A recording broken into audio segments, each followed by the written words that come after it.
A single Starlink dish typically hits around 25 to 30 megabits upload in real-world conditions. That's not enough. You can run 2, 3, 4, 5 Starlink dishes simultaneously and bond all of them together into a single connection using Speedify.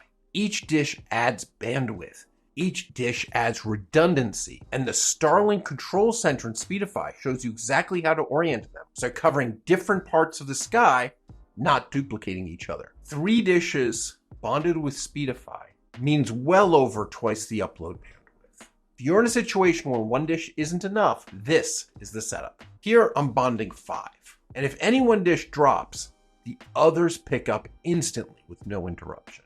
How does Speedify handle multi-dish bonding? Speedify's channel bonding technology works at the packet level. Every packet in your data stream is individually routed across whichever Starlink internet connection is performing the best at that exact millisecond.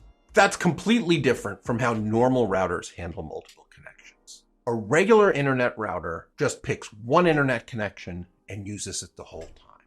So even if you have 3 connections, you just get the bandwidth of whichever one it picks.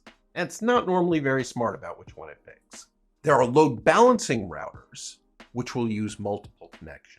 Each session gets assigned to one connection. A video call goes on dish 1, and it stays on dish 1. If anything happens to dish 1, if its signal drops out, your call ends. Same for uploads, downloads. They each get assigned with a load balancer to one connection where they live forever. But with Speedify, a single video call can pull from all 5 dishes at once, getting up to 95% of their combined bandwidth.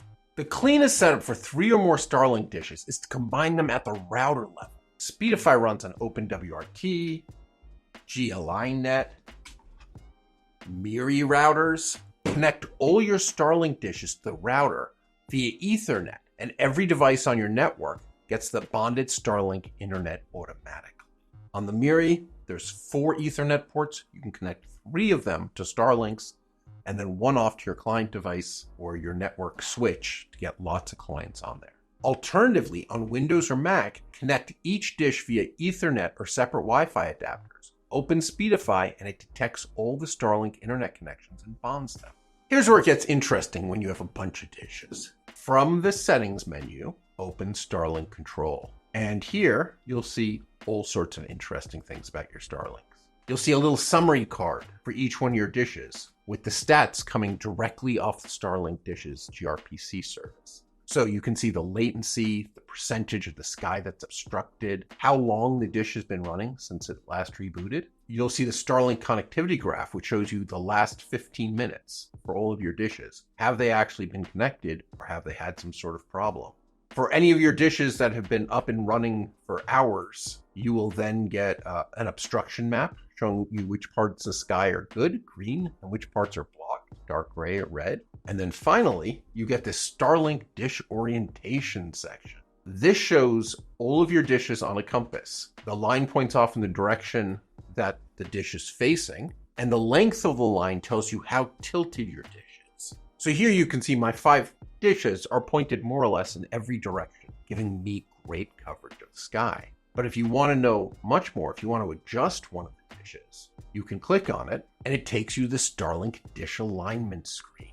This again has the compass, and this time only the dish you're working on shows up in color. And it shows the rings, which direction Starlink recommends you to point it. If you only have one dish, we generally recommend that you point it the direction that Starlink recommends. But when you have more than one dish, we recommend you get a better spread of the sky. Point one the direction they say and one a different direction. Because you're hoping to get different satellites, which both may let you tap into additional bandwidth. And if something happens, there's a problem with one satellite. If one satellite is overloaded with users, you'll have one satellite that's not on an overloaded satellite. A neat feature at the bottom here is audio tracking. So when you're physically rotating a dish on a roof, you can put in headphones and use this. And Speedify plays audio beeps that get faster as the alignment improves. So you can set it by ear without having to stare at a screen while you're on a ladder.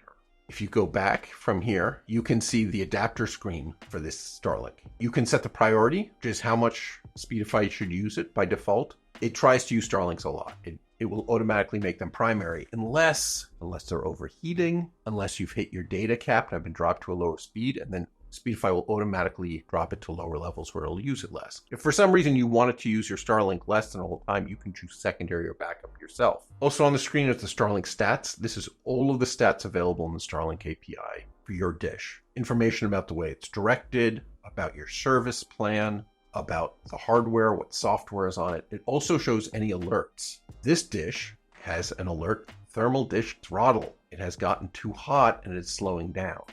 So warnings like that telling you that you need a software update, they'll show up right here so you'll know right away you need to do something about your dish. Now, why did we do all of this? You want to bond the connections, but why is so much of this Starlink functionality right in this app? And the answer is because the Starlink app by itself can only connect to one dish. They all share the same IP address, 192.168.100.1, which means that even if you have two dishes, your Starlink app can only connect to one, and it doesn't know about the other dish. So Speedify is aware of all of these connections, all of these dishes, and it's able to connect separately to each one, talk to them separately, expose the functionality, statistics, and alerts of each one, gather them all up for you, so you have one place where you both have, complete control of all your Starlinks, and you have bonding to give you more reliable internet.